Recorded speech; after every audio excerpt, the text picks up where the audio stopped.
Esto es una intro de lo que veremos en este episodio. Pone que deben de dar esa protección, esa seguridad y de que los hijos agarren confianza y que tengan su autoestima bien firme y que puedan tomar buenas decisiones. ¿Cómo es posible que los mismos papás son los que meten esos miedos a los alumnos y son los que les generan esas inseguridades y los que deterioran, por así decirlo, a una persona por el resto de su vida? Entonces,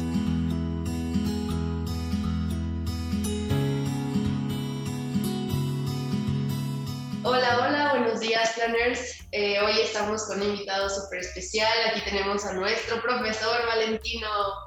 Él nos va a Laura. estar en contacto. Bienvenido, Tino. Él nos va Hola, hola, muchas gracias por la invitación. No, gracias a ti por estar aquí en este espacio. Él nos va a estar contando su historia de plenitud desde, pues, como persona y como profesor, cómo es de que él desde su posición y el contacto con sus alumnos ha estado aprendiendo en conjunto, tanto personal como profesionalmente, y cómo se usa la humanidad para poder llegar a todas estas personas que están creciendo, ¿no? Y poderles aportar una muy buena, pues, consejos, valores, etcétera. Entonces, pues es lo que vamos a estar hablando, la educación como clave para la sociedad, este episodio, así que arrancamos. Entonces, primeramente, Tino, ¿nos puedes contar un poquito de qué te inspiró a ser maestro? ¿Cuál fue el motivo que tú decidiste elegir esta profesión? Sí, claro, la historia la voy a resumir porque ya en anteriores ocasiones habíamos platicado y nos aventamos casi la novela, pero no, pues fue inspiración, la verdad. Lo cuento a veces de manera cómica, que cuando era niño Uh-huh. no sabía qué ser, es decir, todos, a lo mejor algunos ya tenían algo marcado o definido, y yo no, yo la verdad es que lo que iba viendo, yo admiraba a los trabajadores de lo que sea, o sea, no realmente profesiones u oficios, o sea, era cualquier cosa y me gustaba. Ejemplo, me subía a un taxi y yo decía, qué bonito traes el taxi, carnal, yo quiero ser taxista, lo voy a traer bien bonito, que yo tenga, que yo tenga mi taxi, o autobuses, por ejemplo, en fin, pero lo que me inspiró como tal, una de mis hermanas, siempre lo he platicado, lo he compartido, una de mis hermanas es docente también, del mismo nivel y asignatura que yo, y cuando ya estoy en bachillerato, último semestre, Sí. pues ya llega el momento de decidir, ¿no? Digo, muchos critican y puede ser que sí, puede ser que no, que a esa edad nos presionan para decidir algo. Y pues la verdad es que yo tenía como que ya conocimiento de mis habilidades y sí estaban ahí algunas opciones como comunicación, como diseño, la docencia también fue una opción, pero mi hermana fue la que me invita a sus clases, me invita a verla y pues de cierta manera me hace esa recomendación sobre la carrera y la verdad es que me gustó mucho desde ese entonces lo intenté y pues ya estando dentro de la licenciatura fue cuando pues ya empezó a enamorarme todo esto. Wow, qué padre.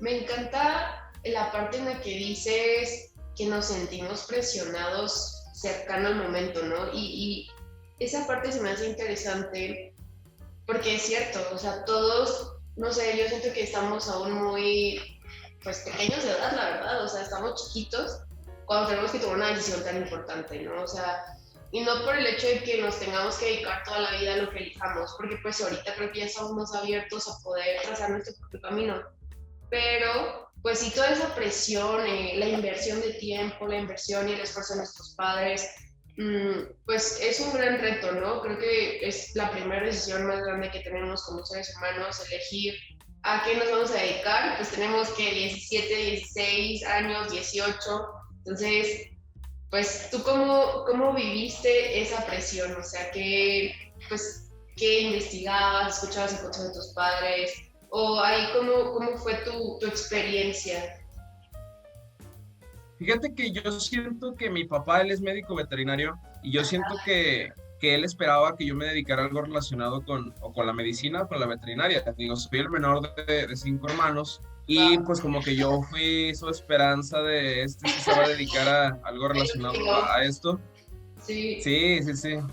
Entonces ya cuando yo empiezo a acompañarlo a ciertas áreas pues de su profesión, pues como que sí, como que no, entonces yo digo, no, esto no es lo mío, o sea, realmente no me apasiona, entonces ¿para qué le hago al vivo?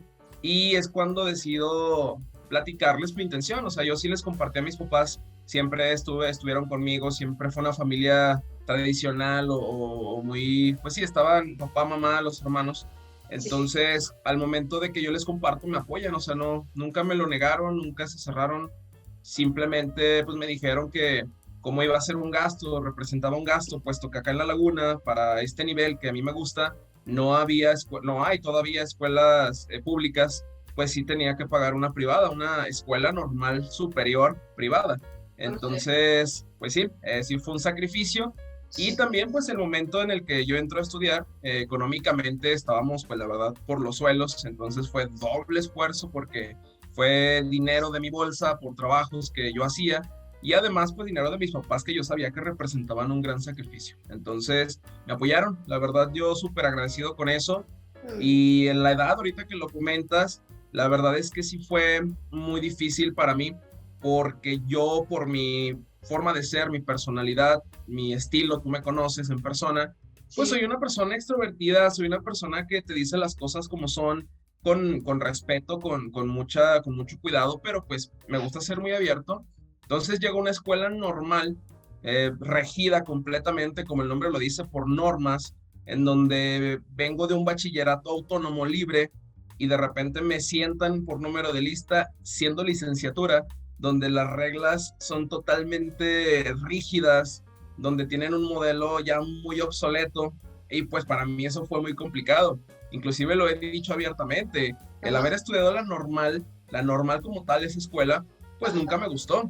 O sea, me gustó mucho la docencia y me sigue gustando y me enamora, estoy enamorado de este trabajo, pero Ok. la normal, esa parte de la normal, yo creo que sí tendría que haber modificaciones, si es que todavía no las hay, porque sí fue un momento complicado digo, muchos entramos 17 años, 18 años a estudiarlo, y Ujú. pues que te pongan un modelo que se aplicaba hace 40 50 años, con una generación que ya nada que ver con eso, pues sí, sí es muy complicado, pero créeme que eso me hizo entender muchas cosas también para mi metodología con mis alumnos. Si yo sé que son de otra generación, tienen otra mentalidad, ¿por qué aplicarles cosas que pues ya no existen para ellos? Wow, eso es súper interesante porque, y creo que hay un mensaje muy importante y me gusta. La parte de, creo que la educación en general tiene que evolucionar, ¿no? O sea, nosotros como generaciones, como seres humanos, como historia, evolucionamos, la cultura evoluciona, el mindset, todo. Y pues los sistemas educativos no están evolucionando y ahí es donde topan. Entonces, creo que ese mensaje es súper importante en el que sí es, es un llamado más bien a que la educación, la forma en que conecta con los alumnos, en general creo que en todos los, no sé cómo se dice, pero en todos los niveles, pues desde kinder, secundaria, primaria, universidad, Ujú. todos tiene que evolucionar. Me encanta y me encanta que también, o sea, a pesar de que era una experiencia que pues a ti no te gustaba, rescataste el aprendizaje y lo moldeaste a poder conectar ya pues en tu vida profesional, ¿no? Sí, claro, y te digo, abro el paréntesis, que no me gustara la metodología de la escuela normal, no quiere decir que no me guste la docencia. De hecho, la docencia me mantuvo en la normal para terminarla y seguir con una maestría y seguir estudiando, seguir preparándome. Pero tuve un maestro que me dio un consejo muy bueno, y a lo mejor esto les va a servir para un clip ahí en tu podcast, pero me dice, no, Súper. es que la verdad, me dijo algo que a mí desde ese momento me marcó y no lo olvido. Me dice, cuando tengas maestros buenos, aprende de ellos, porque ellos te van a inspirar. Obviamente no vas a ser copia de ese maestro, tú tienes que respetar tu personalidad, tienes que respetar tu estilo, pero toma lo bueno de esa persona. Y luego yo le pregunté, profe, ¿y qué pasa con los maestros malos? Y ya Uh-huh. me dice, pues también hay que aprender de ellos. Y yo, ah, chis, pero ¿cómo? O sea, ¿qué les aprendo? Me dice, aprende a no ser como ellos. Punto. O sea, tú vas a ser formador, tú vas a ser docente, pues aprende de ellos para que sepas cuál va a ser el reflejo que vas a tener con tus alumnos. Entonces, cuando me dice eso, digo, no, pues sí es cierto. O sea, a pesar de que haya docentes buenos y malos, que sí los hay, pues del malo vas a aprender a no ser como él. Exacto, está buenísimo ese consejo y creo que lo puedes aplicar para todo en la vida, ¿no? O sea, también de personas que tengas en tu entorno, en el trabajo, en amigos, incluso familiares, o sea, siempre aprender lo bueno para replicar o inspirarte y lo malo para no ser así. Me Sí, claro, encanta. claro. Y Tino, ¿algún reto que hayas vivido en tu carrera? ¿Cuál ha sido como el mayor reto que hayas vivido? Puede ser en tu carrera profesional como docente o en tu vida personal. ¿Nos puedes compartir eso? Híjole, no, pues muchos. No, pues mira, es que aquí yo la verdad lo digo abiertamente, no vengo de un contexto fácil, o sea, la verdad, mi familia viene creciendo de manera, pues no muy rápida en muchas cuestiones. Entonces, es la típica familia mexicana lagunera que con mucho esfuerzo hemos salido adelante. Si lo vemos por el lado económico, pues sí, hubo altibajos, hubo momentos muy difíciles. Yo creo que en lo económico, empezando por ese punto, 2009, 2011 fue un momento complicadísimo en mi familia. Eso yo creo que ha sido el reto más grande de mi vida en ese aspecto, porque de verdad lo recordamos a veces ya riéndonos, pero en ese momento llorábamos porque mi papá se queda sin empleo, cierran sus negocios, mis Wow. hermanos estaban en universidad, yo estaba en secundaria, entonces imagínate en secundaria, en la plena adolescencia, con Sí, tantas carencias, pues el hambre te hace crecer, la neta. El hambre te hace buscar, el hambre te hace crecer y te hace que evoluciones de cierta manera y sobre todo te hace valorar muchas cosas. Entonces, yo creo que en ese aspecto ha sido el más complicado. En lo académico, fíjate que voy a tocar un punto muy importante.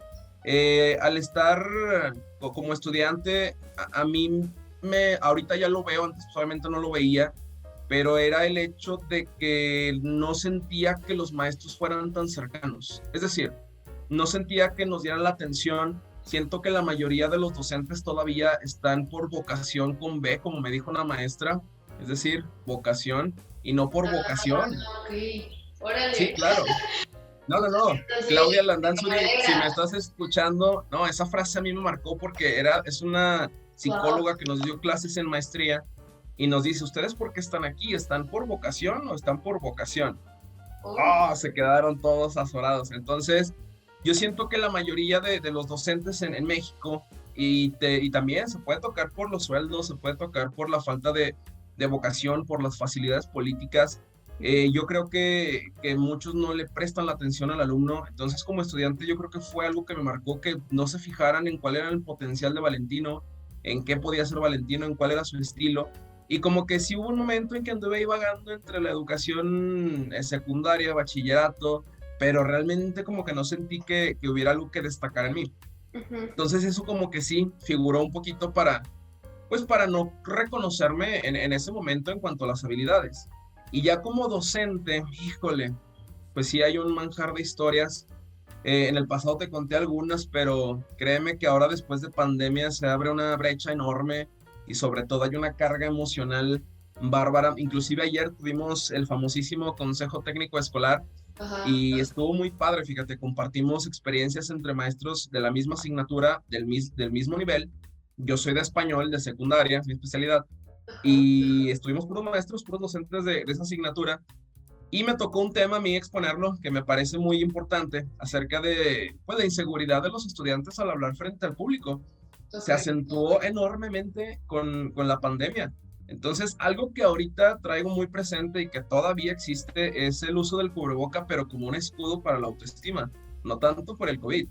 O sea, hay alumnos que de verdad no les conozco la cara. Tengo 2 años con ellos, no les conozco de esta parte hacia abajo. Ajá, No sí. se quitan el cubreboca, de verdad levantan la mascarilla, comen así rápido. Entonces, sí son cosas que ahorita me tienen dando vueltas. Y además, no sé si lo viste por ahí en mis redes sociales, de una Sí, publicación que hice de unos papelitos, que una dinámica. sí. Entonces, te encuentras choques emocionales terribles por la carga de conflictos que traen los estudiantes y pues es una manera de aprender a lidiar con ellos. Pero también una cosa que es muy válida, digo, si hay docentes escuchando esto, por más problemas que haya en los alumnos, pues no son nuestros problemas. Entonces, no podemos traernos esas broncas a la casa porque pues nosotros estamos cargando nuestro propio costalito con nuestras propias piedritas y lo que se pueda hacer en la escuela por ellos, pues qué bien, pero pues también debe haber una familia que los respalde. Que ese también es un puntazo, ¿eh? La familia de los estudiantes actualmente en México, siento que hay una grieta terrible ahorita y sobre todo en contextos, no te creas, yo creo que en todos los contextos ahorita hay un olvido enorme hacia el joven, ¿no? Es de veras, o sea, por la experiencia que tengo y las escuelas en las que he estado, se repite, pero con pues diferente nivel socioeconómico nada más. Yo creo que ese es uno de los aspectos más impactantes ahorita como docente y todo se relaciona al efecto Thanos, que yo lo llamo así, que es post-pandemia. Ese virus, esas muertes que hubo, ese miedo que tuvimos, la verdad, para mí es el efecto Thanos y sigue apareciendo. Digo, fue un gran villano en las películas del MCU y ahorita el COVID sigue siendo el villano que está en nuestras vidas, la neta. Sí, y aquí me encanta porque hay varios mensajes, ¿no? O sea, el primero, y creo que es el que a mí me llamó más la atención y se me hace muy interesante, es que muchas veces dejamos las familias en general la responsabilidad del maestro de educar. Y no es así. La educación es en conjunto, o sea, la educación y el crecimiento de un joven o de un ser humano existen dos partes, ¿no? Una, desde la educación, pues sí, ¿no? Intelectual que se da en las escuelas, etcétera. Y pues también se inculcan valores, actividades multidisciplinarias, deportes, etcétera, ¿no? Pero tiene un rol súper importante conectar con la familia y esa educación desde la familia es donde también deben de darle la atención que tú mencionas al joven, al niño, desde niño hasta que ya pues se egresa, ¿no? Entonces yo siento que los papás a veces he escuchado comentarios, digo, tú seguramente estás muy familiarizado con eso, en donde es como de, ay, es que el maestro no le educa, ay, es que el maestro no le enseña bien. Y no, es un trabajo en conjunto, no dejarle esa responsabilidad al profesor ni a la institución como tal, sino más bien, pues sí, coordinar amigablemente la educación desde casa, que creo que es la base, o sea, la base, y ya en la escuela se complementa a fortalecer todos esos valores, todo ese conocimiento, todas esas habilidades, etcétera, ¿no? Sí, claro, no. De hecho, bien sabido es que en la escuela es tripartita, son alumnos, docentes, maestros, nos corresponde, perdón, alumnos, padres y docentes, nos corresponde a los tres. Y si uno no está bien o no funciona esto, entonces es un trabajo en equipo, bien lo mencionas.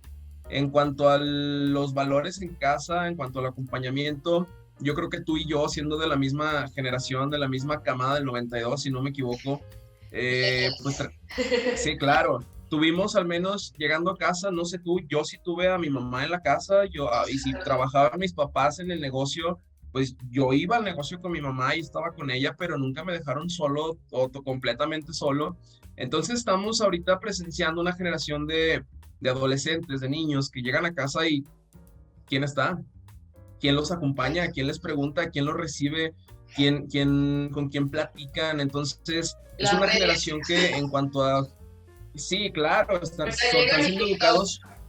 siendo educados por TikTok, que caray, los trends que hay, pues para mí no son muy apropiados y la verdad me preocupa. Digo, tengo sobrinos que están ahorita en la adolescencia que afortunadamente están sus papás con ellos, pero los que no, o sea, lo veo todos los días, están, te digo, mis alumnos que son educados por las redes sociales, son educados por la calle, son educados pues en mayor medida por gente que realmente no está.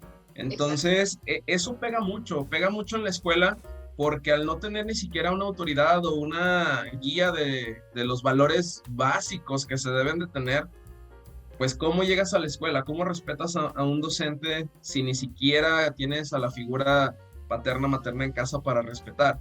Y es algo que se acentúa mucho en el nivel secundaria.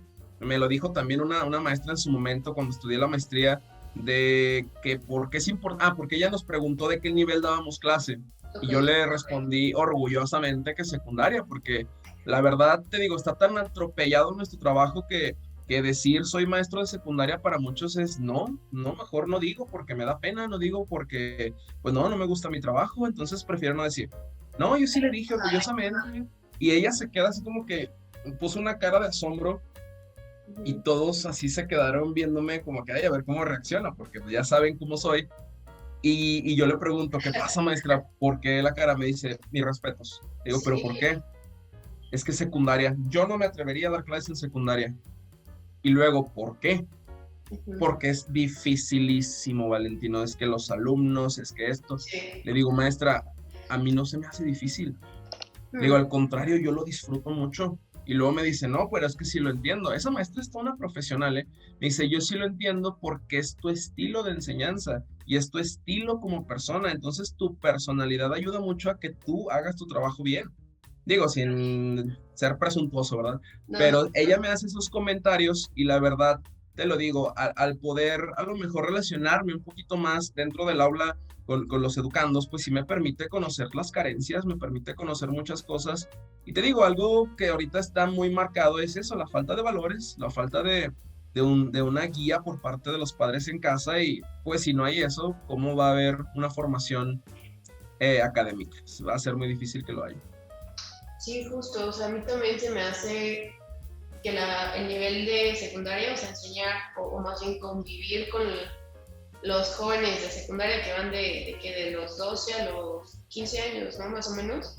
Ujú. Uy, estás en la edad de la punzada, dicen los papás, pero es real. Es real, es la edad donde pues conoces un mundo nuevo, o sea, pasas como esa transición de ser niño, juguetes, a ya después que me gusta el chico, empiezas a descubrir tu sexualidad, pues empiezas a conocer el mundo, o más bien sí, abres la puerta a otras partes pues de la sociedad y es muy complicado porque hormonalmente, solo biológicamente ya es un tema. Más todo lo que pues conlleva el ser humano, ¿no? El chiquillo ahí creciendo, las curiosidades, el que no les gusta la escuela, no pongo atención, entonces a mí también se me hace que es, pues es como muy clave la educación en ese nivel, o sea, porque de ahí pueden partir muchísimas cosas, para bien y para mal, entonces pues también mis respetos, Tino, la neta, qué rifado estar ahí conviviendo con esa pues sí, con esa edad tan compleja y sobre todo que lo disfrutes, porque es ahí donde dejamos el impacto y donde contribuimos hacia nuestra sociedad. Y justo tu vocación, como dicen, no va hacia la boca, va hacia de verdad la inspiración de poder contribuir, ¿no? Y crecer con tus alumnos, conectar con ellos. Y creo que eso es importantísimo, es la clave. Me hubiera gustado a mí tener un profesor así, buena onda, chido, que inventara dinámicas tan padres con las tuyas. Entonces, chicos, la verdad es que es muy padre conectar con sus profesores. Ojalá todos tengamos un Tino. No, no, no, nada de eso. Y como te digo, o sea, así como mucha gente defiende el estilo de aprendizaje del alumno, Uh-huh. muy poca gente sabe que hay estilos de enseñanza y que los profes no aplicamos para cualquier cosa y no aplicamos para cualquier nivel. Por ejemplo, a mí ponme un grupo de primaria, yo no sabría qué hacer. Okay. No sabría, por más que digan, es que son niños, es que es más fácil. No, no, no, yo no. Mi respeto a los maestros de primaria, la verdad, a los de preescolar. Pero me pones en secundaria, yo me siento en mi zona, me siento en mi lugar, en mi casa. Pero no me pongas un nivel de niños porque no puedo. Entonces, ahí también tiene mucho que ver el estilo de enseñanza, la formación del docente y lo que acabas de decir, que realmente le apasiona y le gusta lo que haga. Wow, ahí pues me surgen ciertas dudas, ¿no? O sea, el estilo de enseñanza, entonces los profesores deberían, bueno, más bien, cuando eliges ser docente, deberías identificar tu estilo de enseñanza para pues poder estar enseñando, sí, enseñando en el nivel que pues tienes la habilidad para, ¿no? ¿Nos puedes contar un poquito de estos estilos de enseñanza? Mira, un ejemplo, ¿por qué secundaria me funciona? ¿Por qué funciona en secundaria?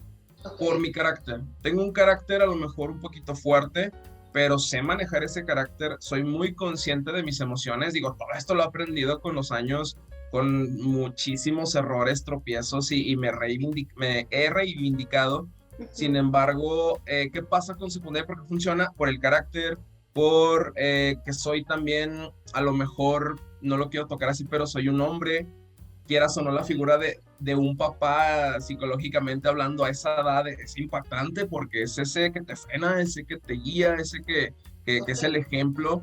Entonces, tiene mucho, o sea, son muchos factores, entre ellos son estos. Y en primaria no tengo ese carácter paternal o maternal de decirle, a ver, mi amor, a ver, mi niño. Más paciente. No me sale, sería muy hipócrita.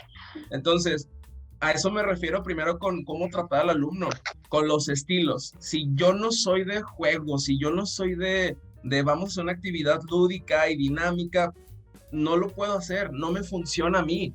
A mí me funcionan otras cosas, me funciona el diálogo, me funciona pues la charla con el estudiante, con el grupito, con el equipo, me funciona a lo mejor el explicar algo y hacer bromas, a lo mejor me funciona eso. A eso me refiero con los estilos. No me vas a poner a mí a hacer juegos cuando a mí no me apasiona poner juegos, no me gusta poner juegos y es algo que no disfruto.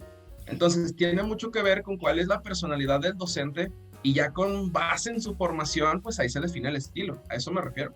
Órale, está súper interesante porque sí es cierto, o sea, pues nosotros como desde fuera no estamos, no somos docentes, no, desde fuera no, lo vemos como de, el profesor puede ser profesor de cualquier nivel. Y es verdad, o sea, lo que dices, hay un gran trabajo por detrás, tanto personal y sobre todo identificar, pues, qué sí te funciona y qué no, para que no estés ahí en un área que pues, no vas a contribuir en la enseñanza como debería. Wow, eso está muy interesante.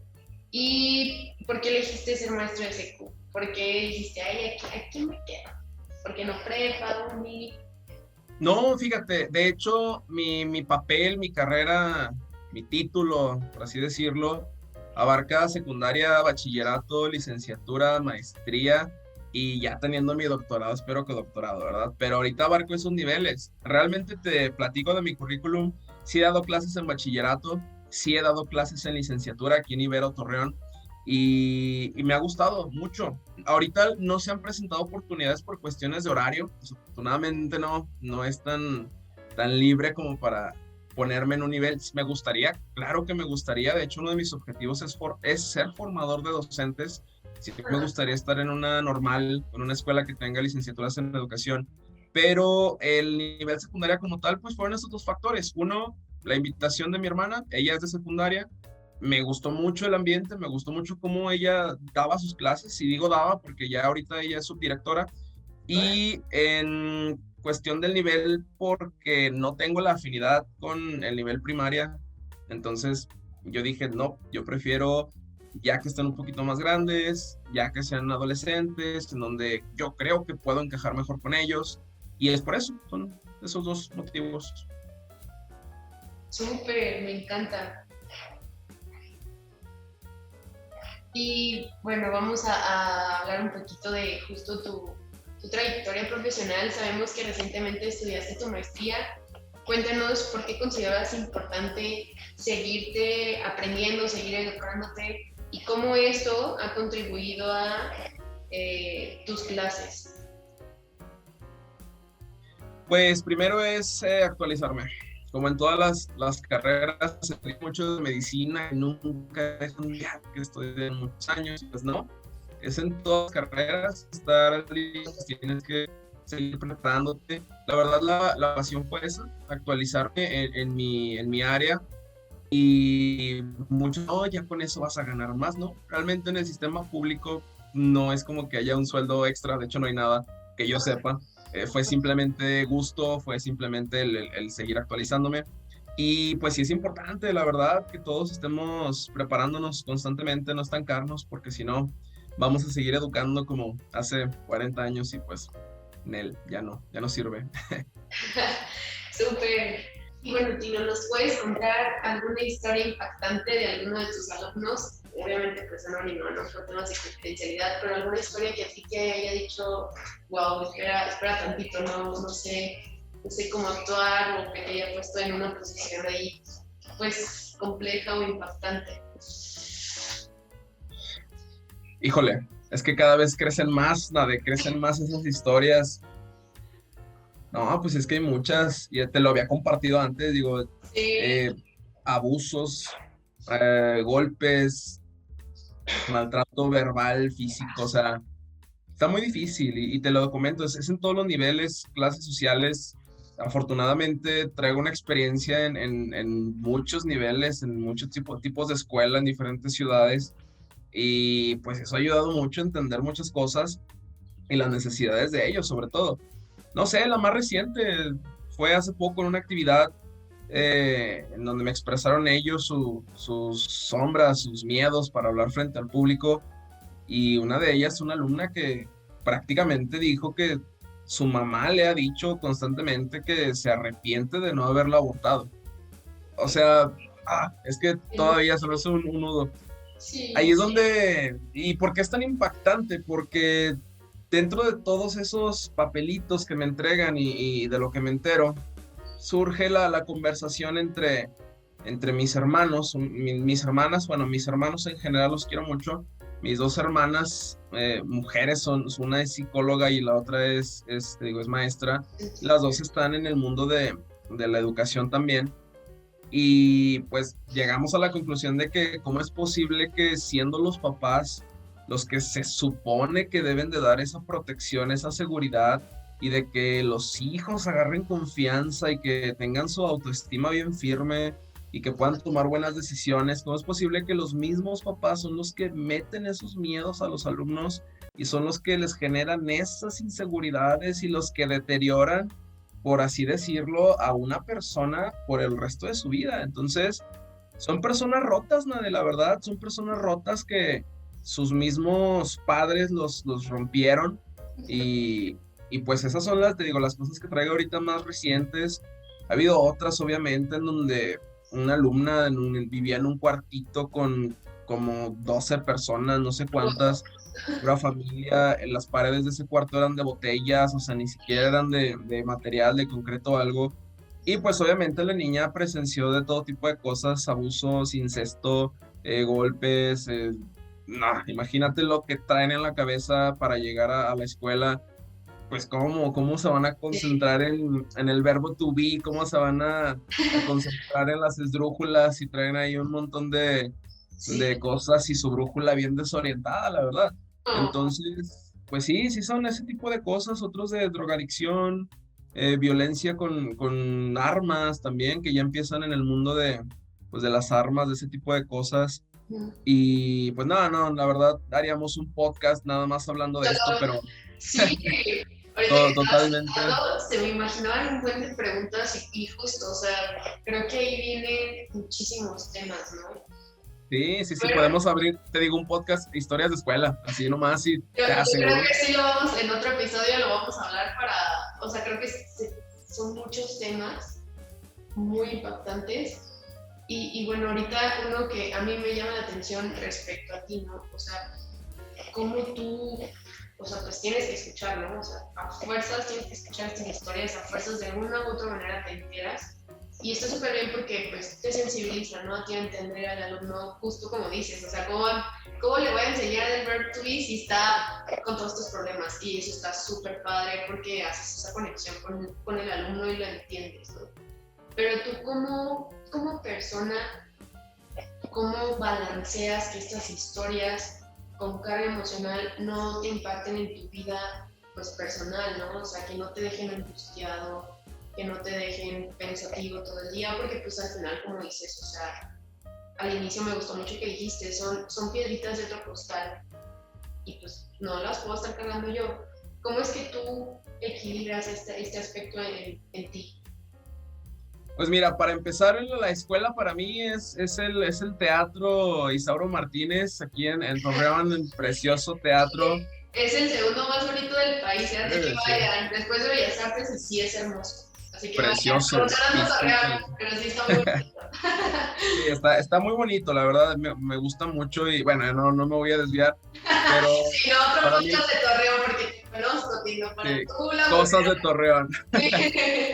Tú conoces que soy defensor de la laguna Sí, y tengo sí. mucho que decir. Entonces, te digo, la escuela como tal a la que entré es mi teatro y el salón es pues mi escenario. La verdad es mi escenario. Se abre telón cuando empieza la clase, se cierra el telón cuando termina. ¿Qué aprendí también? Consejos, te digo, he tenido compañeros muy buenos, afortunadamente, gente que le gusta mucho la escuela, la docencia y que son buenos guías. Yo la verdad sí soy de los que aprende mucho de la gente, a mí me gusta convivir mucho con la gente porque les aprendo bastante y cuando son cosas que yo sé que sí puedo aplicar, no, pues qué mejor, o sea, yo estoy ahí y bienvenido al chisme y bienvenida a la plática. Entonces, un profesor que fue mi supervisor, yo le platiqué una situación de un estudiante y él con una voz tan tranquila, ya una voz de paz, una voz de profesor, tengo yo años en esto y te voy a decir el consejo más correcto de todos, para mí me gustó, fue ocúpate de lo que te tengas que ocupar dentro de tu clase, fuera de tu clase, ese problema no es tuyo, déjalo ahí. Entonces, al decirme esto, yo la verdad es que no me traigo problemas de ellos a la casa, inclusive no platico de problemas de ese tipo en la casa, trato de dejarlos allá. Y también, digo, la parte emocional de un docente para que sea funcional es importantísimo porque si no estás bien, si no sabes lidiar con eso, si no sabes cuándo dejarlo, vas a, pues no vas a priorizar tu clase, tu enseñanza. Entonces, sí es importante conocerlos, inclusive legalmente no podemos involucrarnos mucho en historias de nuestros alumnos o escuchar cosas sin poder decirlas. Ejemplo, hace poco una alumna me comparte que se sentía que estaba embarazada y que sentía que de segundo de secundaria, yo no me puedo quedar con esa información la verdad es que se convertiría en algo a lo mejor hasta peligroso el yo saber si le llega a pasar algo a ella. Entonces, ¿qué hago yo? Inmediatamente hay un protocolo. Si a mí me llegan a decir algo de eso, yo tengo que comunicarlo al departamento de trabajo social o de psicología de la escuela. Y ya al hacer eso, se levanta un reporte, un acta, y ya con eso, pues mira, decir, pues coloquialmente hablando, yo me lavo las manos de que yo compartí la información que a mí me brindaron, información que yo no pedí, porque pues yo no estaba como que, a ver, mija, ¿y luego qué pasó? No, simplemente me tuvo la confianza de platicar, Exacto. pero te digo, y yo le dije a ella también, le dije, ¿sabes qué? Yo no me puedo quedar con esta información, tengo que decirlo acá. No, pero ¿por qué? Le digo, porque es un protocolo y la verdad tenemos que cumplir con esto. Entonces, ese tipo de información, pues yo la verdad, te digo, con el tiempo aprendes, no te la puedes quedar tú, tienes que decirle al departamento correspondiente y también, o sea, son cosas que con el tiempo, te digo, no creo que haya un solo maestro que no haya llorado por una situación de un alumno, que no se le haya roto el corazón, pero pues la verdad no me las traigo nada, o sea, en la casa no existen esas historias, tengo vida fuera de la escuela, es algo que también deben de entender los alumnos, los padres de familia, los vecinos, no por ser profe no te equivocas, no por ser profe no vas a echar cotorreo, no por ser profe no vas a andar todo fachoso y no vas a hacer tu carnita asada, o sea, somos personas, tenemos un traje de superhéroe, quieras o no, somos personas que tocamos corazones, los docentes que vamos por vocación, y la verdad es eso, o sea, me pongo mi traje de docente, donde debo ser docente, pero me lo quito al momento de salir, o sea, yo aquí en mi casa, en la calle, en el centro comercial, en el cine, yo sigo siendo Valentino y el título se quedó en donde se tiene que quedar, la verdad. Eso se me hace súper interesante y sobre todo admirable porque se requiere muchísima, no sé si sea fuerza mental o agilidad emocional para poder separar esos dos mundos. Es difícil, sí, es difícil. lo dices, pero sí me pongo o sea, no me pongo en tus zapatos porque no lo he vivido, pero vaya, se me hace un reto muy grande que vives día a día, porque pues seguramente día a día, digo, no todos los días te llegan historias impactantes, bueno, no sé, ¿verdad? Pero sí, al menos 3 a la semana o algo así, o sea, ya con eso, semanalmente es como de, y poder separarlo se me hace una habilidad que es importantísima, importantísima como docente, que pues prácticamente están como enfrentando eso cara a cara. Pero digo, también se aplica al resto de los profesionistas, ¿no? Con todos los problemas que tenemos en el trabajo, pues sí, separar esos dos mundos es súper padre.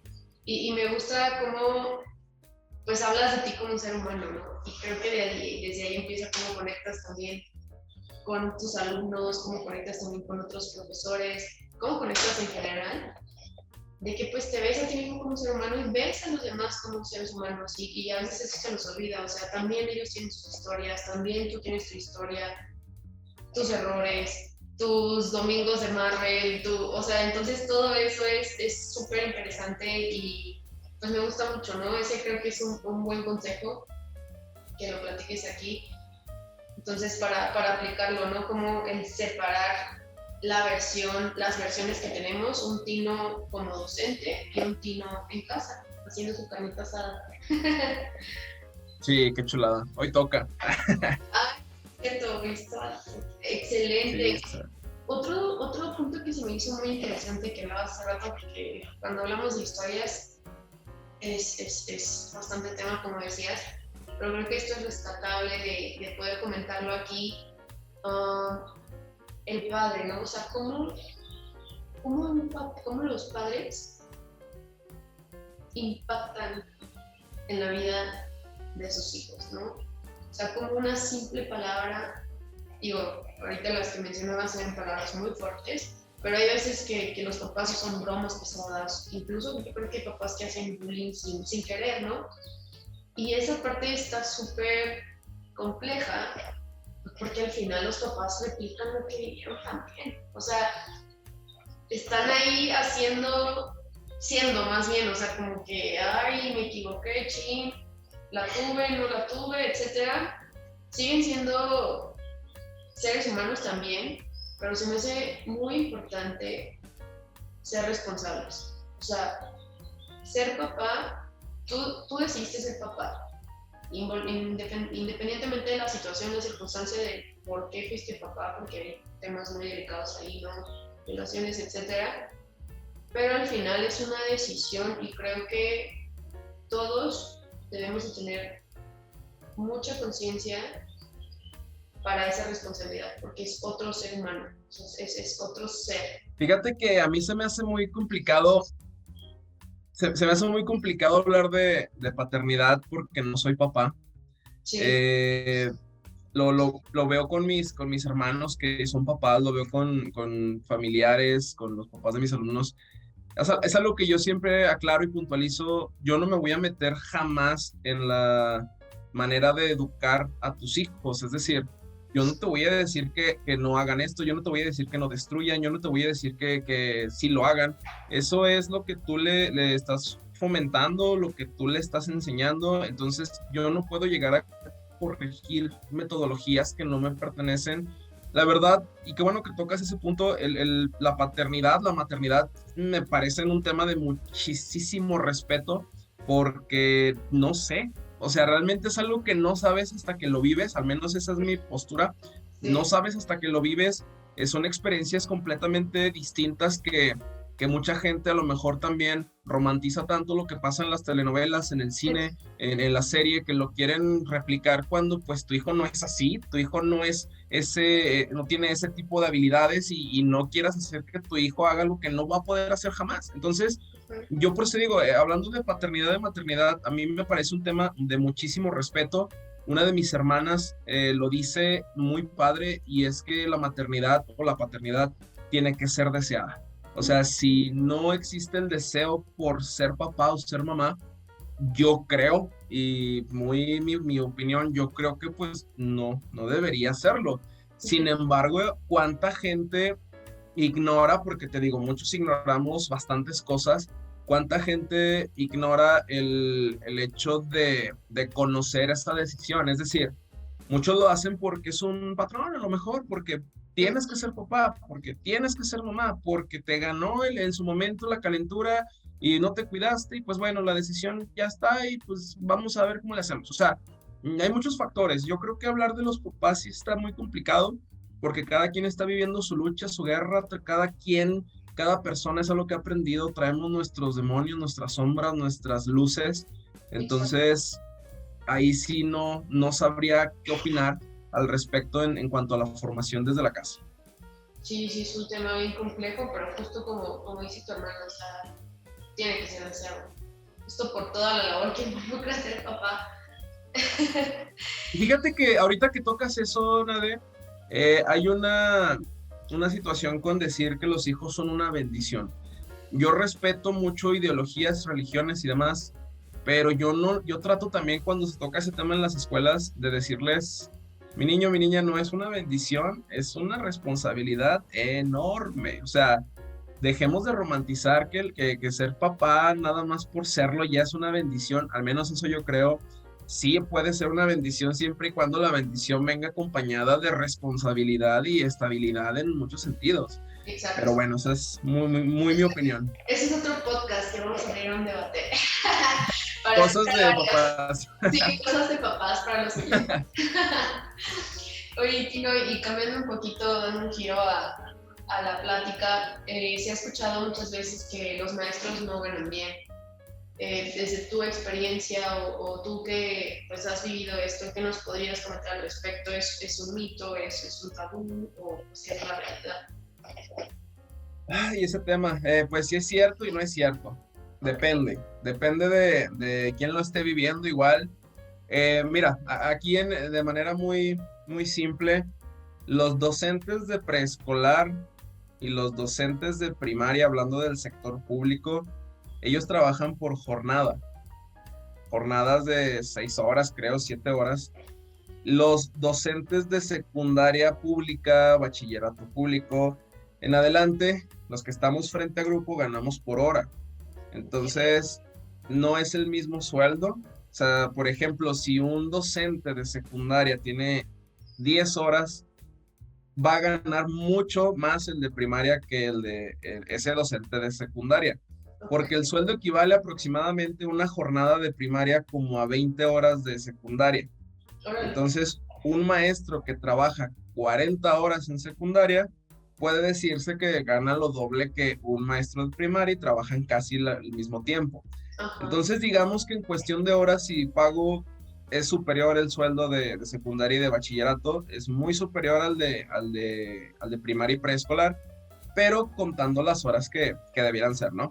En cuanto a si es bajo o es alto, te diré, o sea, realmente por lo que hacemos, al menos hablo por los que considero que si hacemos nuestra chamba, siento que sí es algo bajo por cuestión de lo que implica. Es decir, es mucho trabajo, sí es bastante trabajo para lo que se gana.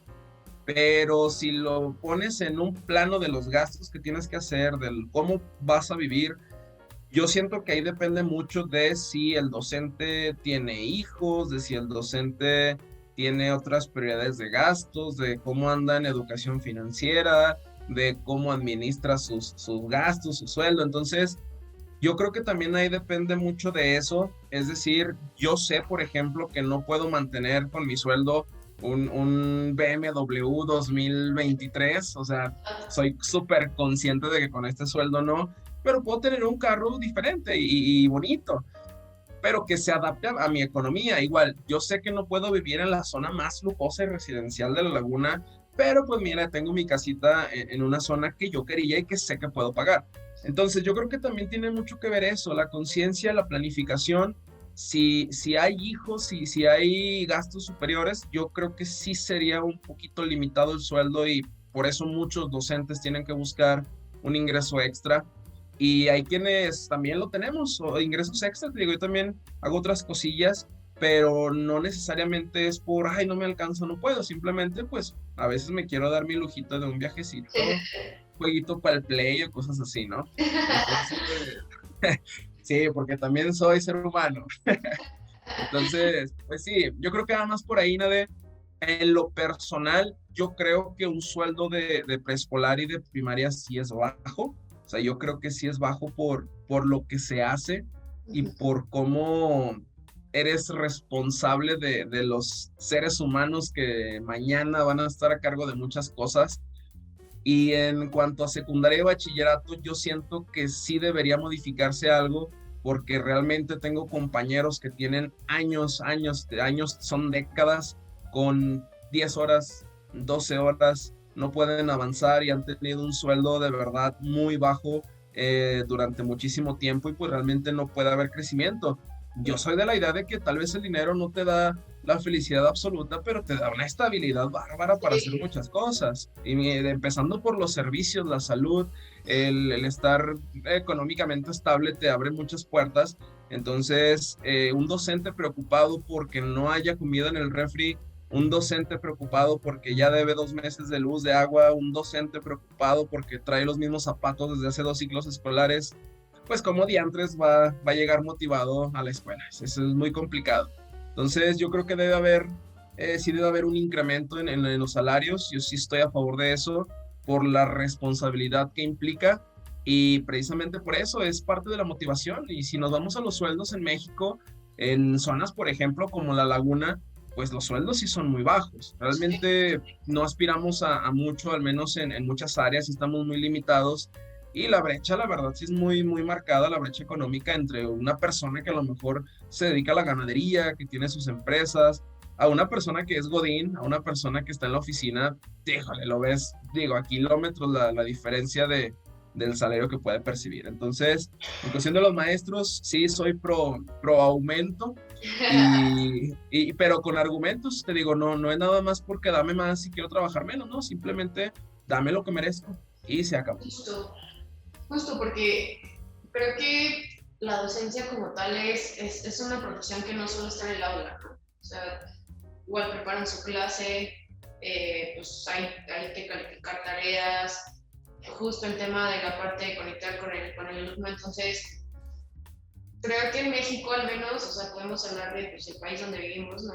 En general los salarios sí están bajos, pero hay profesiones que deberían ser mejor pagadas porque son clave para la sociedad. O sea, está el tema de los policías, de los sombreros, etcétera, pero pues el docente igual, o sea, es la formación del futuro. O sea, prácticamente ustedes están siendo parte de ese cimento de las próximas generaciones y de la sociedad en cómo va a estar en unos años. Entonces, yo sí considero que es una profesión muy valiosa. Es una profesión que a veces culturalmente o socialmente no valoramos lo suficiente. Y pues sabiendo todo el trasfondo que nos has contado y observando cómo los maestros han impactado en nuestra vida, sí creo que debería ser una mejor valorada. Justo que no les dé pena decir que son maestros de secos, o sea, desde ahí ve cómo se refleja. Y dos, mejor pagada, definitivamente, justo para que vaya esa motivación y también pues al docente le tenga un bienestar en su vida personal. Y pues igual también para mí deberían como haber recursos o programas de psicología, etcétera, porque pues la verdad creo que el docente sí tiene que hacer, no solo enseña, o sea, no solo va en un pizarrón a enseñar, hace muchísimas cosas, desde su ejemplo, es una figura prácticamente psicológica para las generaciones, y eso hablando desde hace años como para las futuras. Entonces, hay que hacer una marcha. Pero no, sí. No, ya no, nos tienen muy quemados con eso de las marchas. No, pero mira, la verdad es que ahí te va. Escuelas en buen estado con infraestructura de primer mundo. Sueldos, mejores sueldos para los docentes. Capacitación de verdad, año con año para los docentes. Becas para posgrados para los docentes. Acompañamiento psicológico para los docentes. Nada. Ese tipo de factores, si los metes a México, docentes felices, docentes cómodos con su trabajo, la gente va a querer volver a ser docente, va a querer ser maestra, va a querer volver a ser maestro, niños felices, niños bien formados. Primer mundo, México. Sí. Desde ahí. La educación como clave. Otro podcast. Excelente. Y bueno, ya para finalizar, ¿algún consejo que quieras compartir a los jóvenes mexicanos, en general a los jóvenes, o algún consejo que nos pudieras dar? Híjole, pues consejo para todos. No dejamos de ser seres humanos, algo que también ya en persona hemos platicado alguna vez. No dejamos de ser seres humanos, tanto docentes, alumnos, el ingeniero, el médico, el cajero, el de la basura, el albañil.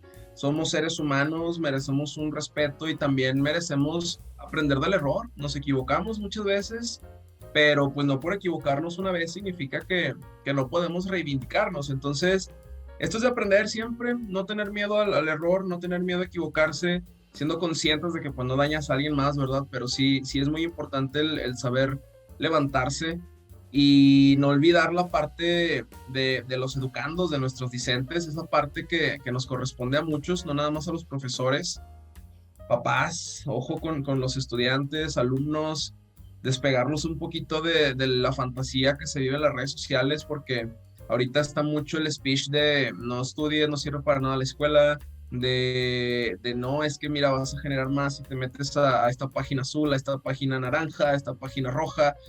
Híjoles, estamos ahorita, la verdad, muy atorados en este bache digital y no sabes para dónde hacerte, o sea, lo sabes tú, lo sé yo, somos de una generación, nuevamente te lo digo, en donde si vemos contenido en TikTok, al menos tenemos ese sentido de criterio de decir, este video es basura y este video me sirve. Pero las generaciones actuales no creo que lo tengan, porque todo lo que le das, todo va a consumir.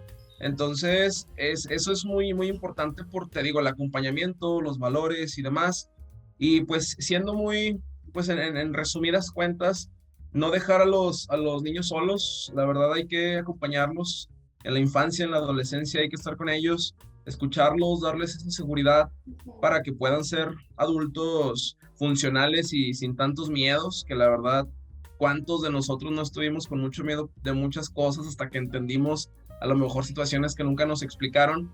Y en cuestión de los estudiantes, pues a darle, a estudiar, a prepararse, a no tener miedo a equivocarse, eso es fundamental. Te vas a equivocar, la escuela es para equivocarse, la escuela es para regarla, pero la escuela es para intentar. Justo, wow, me encanta. Y justo, es que de verdad hay muchos temas de qué hablar, pero yo creo que si se viene una crisis fuerte, no sé cuándo va a pasar, pero al menos yo lo alcanzo a ver, no sé si compartes esta opinión conmigo, pero ahorita todo el mundo quiere ser youtuber, quiere ser podcaster, justo, ¿no? O sea, todo el mundo quiere como dedicarse a esto como profesión, lo cual, vaya, se respeta, generan contenido, está padre, pero, y justo esto también lo hablábamos en la empresa donde trabajo, cada vez hay menor porcentaje de personas que eligen ser ingenieros, que eligen ser doctores, que eligen ser docentes, entonces hay que tener, o sea, bueno, no sé, ahí qué vaya a pasar, pero yo sí estoy viendo como un futuro lleno de creadores de contenido y escasos ingenieros, escasos docentes, escasos médicos, escasos abogados. Entonces, pues, esto es un llamado más que nada, no sé si tú compartas esa opinión de que pues hay que motivar y generar justo esa explicación del niño, ese acompañamiento de que se dedique a lo que le apasiona y encontrar un propósito, ¿no? O sea, hacia el mundo que le estás aportando. Sí lo comparto y también yo creo que la crisis ya empezó, o sea, no va a llegar, ya empezó. Sí tiene que primero pues cambiar el pensamiento de los padres o futuros padres desde ahí en las escuelas. Evidentemente tiene que haber un cambio de verdad. Si nos metemos en terrenos políticos, que de verdad haya un programa funcional para México, ya dejar de copiar modelos que no nos sirven. Para los docentes, pues si ya estamos aquí, si llegaste por accidente, carnal, enamórate de esto, estás dejando el ejemplo y es como el alumno te va a ver, eres un espejo a lo mejor de esa persona y lo que tú le dejas es lo que él va a proyectar en un futuro. Entonces, te digo, son muchos factores.